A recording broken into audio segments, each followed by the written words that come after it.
Selamat datang di channel Endokrin Metabolik Indonesia.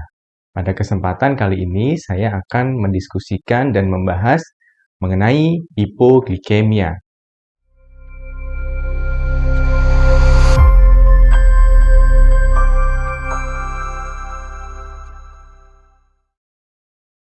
Yang akan saya bahas pada kesempatan kali ini, yang pertama adalah epidemiologi, kemudian diagnosis, etiologi, patofisiologi, dan tata laksana dari hipoglikemia.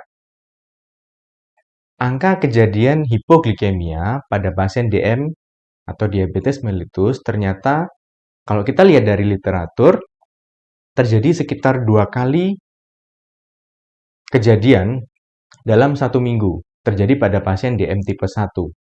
Kemudian kalau kita lihat dari beberapa penelitian menyebutkan bahwa sekitar 30-40% pasien DM mengalami suatu kondisi hipoglikemia. Kemudian, kalau kita membandingkan kondisi hipoglikemia pada pasien DM tipe 2 dan DM tipe 1, kita lihat bahwa sekitar 30% pasien DM tipe 2 mengalami hipoglikemia dibandingkan dengan pasien DM tipe 1 yang sekitar 10%. Kemudian bagaimana dengan kondisi di perawatan rawat inap? Kita lihat bahwa sekitar 27% pasien DM tipe 1 mengalami hipoglikemia. Kalau kita lihat di grafik ini memang sepertinya lebih sering pasien DM tipe 1 mengalami kondisi hipoglikemia. Kemudian disusul oleh pasien DM tipe 2 yang menggunakan pengobatan insulin sekitar 14%. Dan pasien DM tipe 2 yang menggunakan pengobatan OAD sekitar 4%. Dan juga ada pasien hipoglikemia yang disebabkan oleh pasien DM tipe 2 yang tanpa menggunakan obat-obatan. Dari sini bisa kita ketahui bahwa kondisi hipoglikemia masih cukup sering terjadi pada pasien DM tipe 2, sehingga kita membutuhkan pengetahuan bagaimana mengenali dan melakukan tata laksana hipoglikemia dengan cepat dan tepat.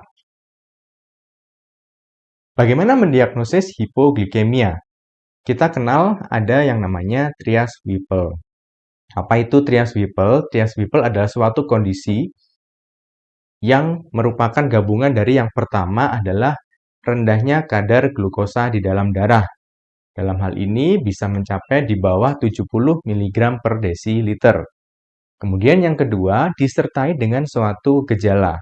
Gejalanya bisa gejala neurogenik atau gejala neuroglycopenik. Dan gejala-gejala itu akan membaik seiring dengan peningkatan kadar glukosa darah.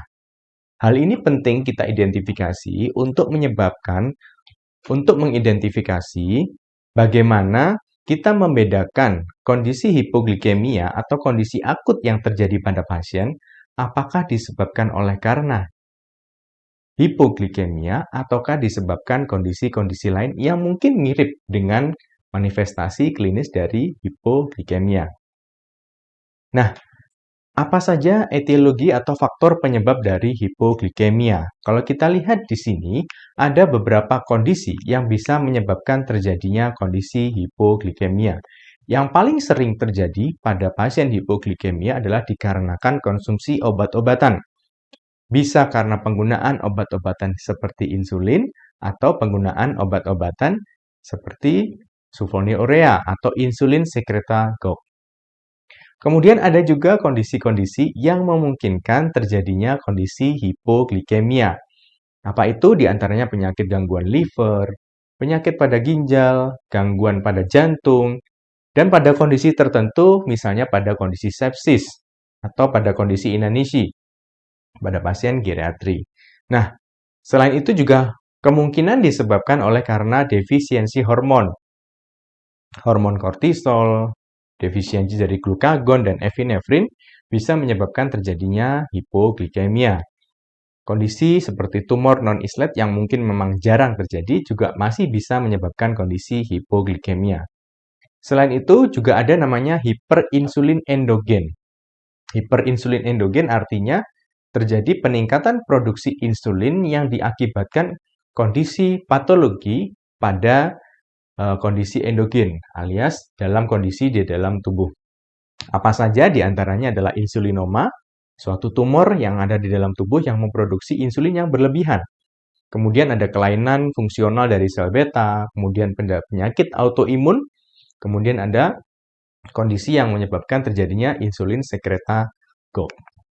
Nah, bagaimana respon tubuh terhadap kondisi hipoglikemia? Pada kondisi hipoglikemia, tubuh akan berusaha melakukan kompensasi supaya terjadi peningkatan kadar glukosa darah dan tidak terjadi penurunan kadar glukosa darah. Tubuh akan berusaha untuk menstabilisasi kadar glukosa di dalam tubuh. Apa yang dilakukan oleh tubuh? Yang pertama dilakukan adalah menurunkan kadar insulin. Kadar insulin penting sekali diturunkan pada saat kondisi hipoglikemia. Kita tahu bahwa insulin merupakan regulator utama pada kondisi hipoglikemia. Insulin merupakan regulator dari glukosa di dalam darah. Sehingga ketika mendapatkan kadar glukosa di dalam darah yang turun, maka tubuh akan berusaha mengkompensasi dengan menurunkan produksi insulin oleh sel beta pankreas. Kemudian yang selanjutnya adalah tubuh berusaha untuk meningkatkan kadar glukosa di dalam darah dengan meningkatkan produksi glukosa di liver dan di ginjal. Dan juga tubuh berusaha meningkatkan glukosa di dalam darah dengan meminimalisir penggunaan pada jaringan otot. Respon yang kedua adalah kelanjutan dari respon yang pertama. Respon yang kedua adalah peningkatan glukagon. Kita tahu bahwa glukagon adalah counter regulatory hormon dari insulin.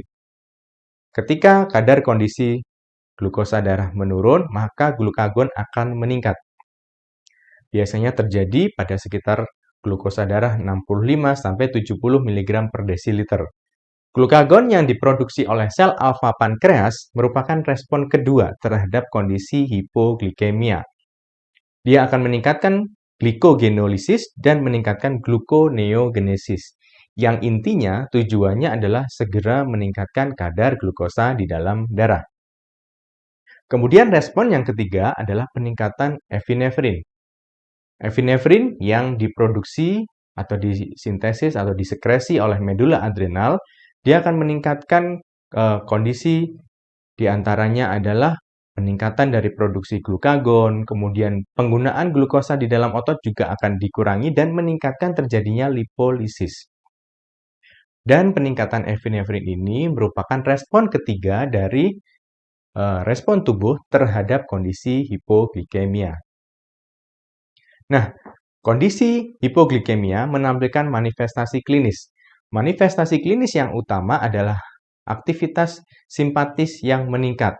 Aktivitas simpatis yang meningkat akan menimbulkan gejala berupa gejala neurogenik.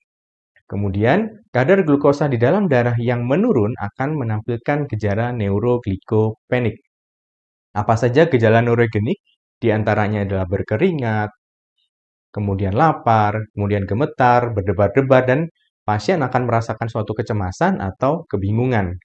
Kemudian, gejala yang diakibatkan oleh karena penurunan kadar glukosa di dalam otak akan menampilkan manifestasi neuroglycopenic berupa kondisi lemas, pasien sulit diajak komunikasi, kemudian pasien terlihat mengantuk, sampai bisa pingsan, penurunan kesadaran, dan pandangan yang kabur. Ini merupakan kondisi-kondisi yang bisa kita kenali sebagai kondisi akibat rendahnya kadar glukosa darah di dalam tubuh. Nah, bagaimana tata laksananya? Tata laksana hipoglikemia diberikan sesuai dengan derajat berat ringannya dari hipoglikemia. Ada 3 kondisi klasifikasi dari hipoglikemia. Untuk kondisi yang ringan, pasien masih dalam kondisi sadar. Pasien masih bisa berkomunikasi dengan baik, orientasinya masih baik, dan pasien masih bisa makan dan minum. Pada kondisi ini, tidak disarankan memberikan larutan glukosa melalui intravena. Yang disarankan adalah memberikan karbohidrat kerja cepat 15-20 gram karbohidrat kerja cepat. Atau juga bisa diberikan jus buah, atau bisa juga diberikan 3-4 sendok teh gula yang dilarutkan di dalam 1 gelas air. Sekali lagi, pada kondisi ringan tidak direkomendasikan pemberian larutan glukosa melalui intravena. Pada kondisi ringan, kita bisa cek sekitar 15 menit dan kita bisa lakukan evaluasi 3 kali 15 menit. Apakah kondisi hipoglikemia masih terjadi atau tidak? Apabila tidak terjadi atau sudah kembali kadar glukosa darah di atas 70 mg per desiliter, maka kita bisa lakukan observasi. Apabila kadar glukosa darah masih rendah, maka pasien sudah diindikasikan diberikan larutan glukosa intravena. Bagaimana dengan yang kondisi sedang? Pada kondisi sedang, pasien masih dalam kondisi sadar. Masih bisa makan dan minum, namun di sini orientasinya sudah mulai terganggu. Pasien mulai terlihat kebingungan dan mungkin terkadang muncul suatu agresivitas dari pasien. Apabila pasien masih bisa makan dan minum, tata laksananya hampir sama seperti kondisi ringan. Pasien disarankan mengkonsumsi karbohidrat kerja cepat 15-20 gram, bisa diberikan larutan gula, dan kita evaluasi selama 3 kali 15 menit. Nah, bagaimana yang kondisi berat? Ini yang membedakan dengan kondisi yang ringan dan sedang. Pada kondisi berat, pasien sudah dalam kondisi tidak sadar. Ya, jadi intinya kata kuncinya adalah pasien sudah dalam kondisi tidak sadar.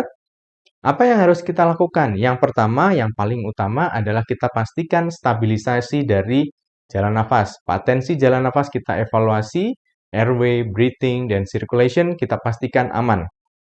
Kemudian, pasien apabila memang sudah kita dapati kondisi hipoglikemia, segera kita bisa pasang intravena, akses intravena, dan kita berikan larutan glukosa. Larutan glukosa yang mana yang kita pilih bisa kita berikan yang 20% atau 10%.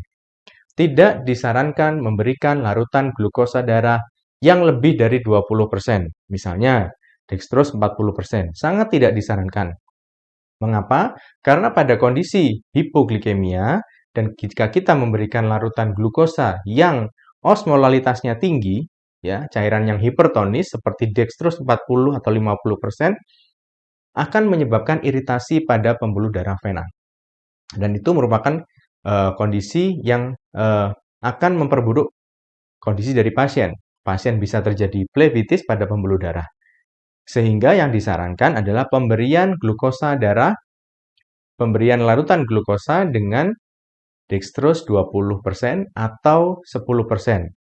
Mungkin yang akan kita bisa sering temui adalah dextrose yang 10%. Kita berikan dalam jumlah sekitar 150 sampai 200 mg. Kemudian kita evaluasi selama kurang lebih 10 menit. Kita pastikan kadar glukosa darah sudah membaik dan klinis juga membaik. Kemudian apabila sudah kembali dalam kondisi stabil glukosa darah, kita lakukan evaluasi selama kurang lebih 24 sampai 48 jam. Dan ingat, yang paling penting adalah kita evaluasi apa penyebab dari kondisi hipoglikemia yang terjadi pada pasien. Supaya apa? Supaya tidak terulang kondisi yang serupa. Dan pasien harus kita lakukan edukasi. Kita berikan pemahaman mengenai kondisi hipoglikemia yang baru saja terjadi. Apa penyebabnya dan bagaimana menanggulanginya, pasien harus kita berikan pemahaman. Tujuannya adalah kondisi hipoglikemia tidak berulang lagi pada kondisi berikutnya. Demikian penjelasan saya, semoga bisa bermanfaat. Terima kasih.